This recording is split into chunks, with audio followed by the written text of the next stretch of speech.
আসসালামু আলাইকুম। Welcome to my channel Masud Ali's diary. আশা করি সবাই ভালো আছেন। আজকে আমি hot and sweet orange chicken cooking করব। আর অরেঞ্জ চিকেন কুকিং করার জন্য আমি দুটি প্লেটে উপকরণগুলো আলাদাভাবে রেখে দিয়েছি। প্রথম প্লেটে রেখেছি orange soya sauce, sweet and hot sauce, sesame seed, ginger powder, garlic powder, chilli powder, chilli flake. দ্বিতীয় প্লেটে রেখে দিয়েছি chicken, egg, cornflour, ginger powder, garlic powder এবং সল্ট। আমি প্রথমে গ্রেটার দিয়ে অরেঞ্জ জেস্ট নিয়ে নিচ্ছি 1 টেবিল স্পুন। আর যারা একটু অরেঞ্জ বেশি পছন্দ করেন, ফ্লেভারটা একটু বেশি চান, তারা চাইলে আরও অল্প অ্যাড করে নিতে পারবেন। তবে খেয়াল রাখবেন যাতে করে তিতা না হয়ে যায়। আমি 4টি অরেঞ্জ কেটে নিচ্ছি, তা থেকে জুস নিয়ে নিব। আমি হাত দিয়ে স্কুইজ করে জুসগুলো নিয়ে নিচ্ছি, কারণ আমার স্কুইজার সাইজটা একটু ছোট। আর যাদের বাসায় স্কুইজার আছে তারা ইউজ করতে পারেন, তাতে করে আপনার কাজটা অনেক দ্রুত ও সহজ হবে। আমার জুসগুলো রেডি হয়ে গেলে আমি তাতে অ্যাড করে নিব উপকরণগুলো। আমি প্রথমেই অ্যাড করে নিচ্ছি 4 tablespoon soya sauce, 4 tablespoon hot and sweet sauce,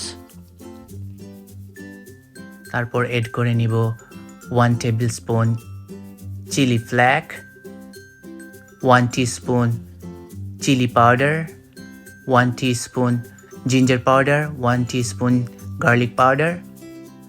তারপর আমি ভালো করে মিক্স করে একপাশে রেখে দেব।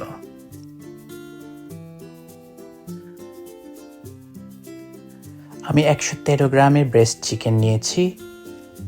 আমি কিছুটা আইস থাকা অবস্থায় চিকেনটা কেটে নিচ্ছি, তাতে করে কাটিংটা খুব সহজ হয় এবং মাংসটা থেতলে যায় না। মাংসটা যখন কাটবেন তখন খেয়াল রাখবেন যাতে সাইজটা সমান হয়, তাতে করে দেখতে অনেকটা সুন্দর হয়। আমার মাংসটা কাটা শেষ হয়ে গেলে আমি তাতে উপকরণ দিয়ে ম্যারিনেট করার জন্য রেখে দেব। আপনার হাতে যদি সময় না থাকে ম্যারিনেট না করলেও কোনো সমস্যা নেই। আমি এখন কাটা মাংসে 2টো ডিম দিয়ে দিচ্ছি।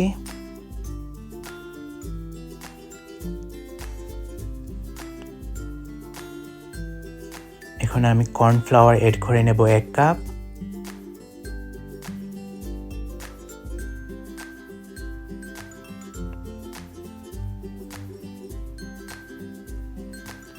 এখন আমি অ্যাড করে নিব ginger powder 1/2 teaspoon, garlic powder 1/2 teaspoon, 1/2 teaspoon salt. এখন আমি ভালো করে ওটাকে মিক্স করে নিচ্ছি। মিক্স করা শেষ হলে আমি রেখে দেব 30 মিনিটস ম্যারিনেটের জন্য।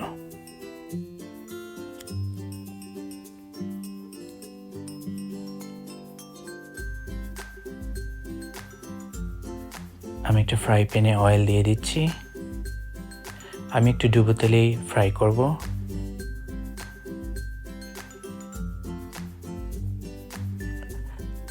মিডিয়াম আছে রান্না করার ট্রাই করবেন, তাতে করে আপনার মাংসটা খুব ভালো করে কুক হবে। তা না হলে উপরের অংশটা পুড়ে যাবে আর ভেতরটা ভালো করে হবে না, সেদিকেই খেয়াল রাখতে হবে।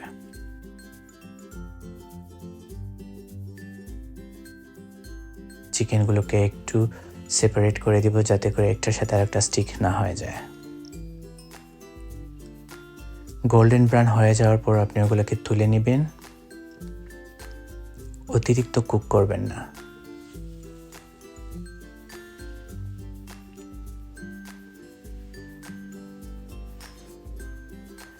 এখন আমি একটা হাঁড়িতে অল্প পরিমাণে পানি দিয়ে ওতে অরেঞ্জ জেস্টগুলো দিয়ে দিচ্ছি। একটু কিছুক্ষণ ব্লক ওঠার পর আমি তাতে অ্যাড করে নিচ্ছি আমার মিক্স জুসগুলো।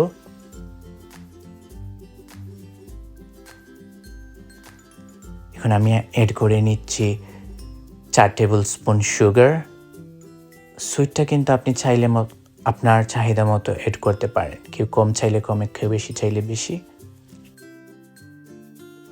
আমি অল্প পরিমাণে লবণ দিয়ে দিচ্ছি।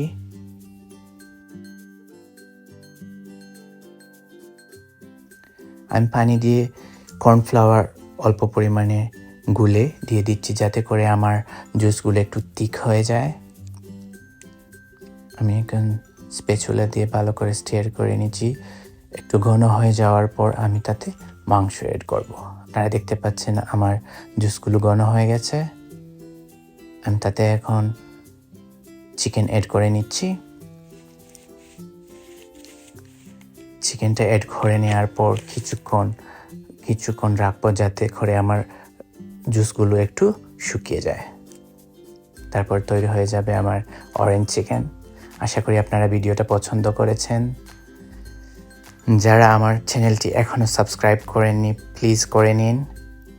ফ্রেন্ড এবং ফ্যামিলির সাথে শেয়ার করুন, লাইক এবং কমেন্ট করতে ভুলবেন না। আর নতুন ব্লগ আর নতুন ভিডিও পাওয়ার জন্য বেল বাটনে ক্লিক করতে ভুলবেন না। এই হচ্ছে আমার অরেঞ্জ চিকেন।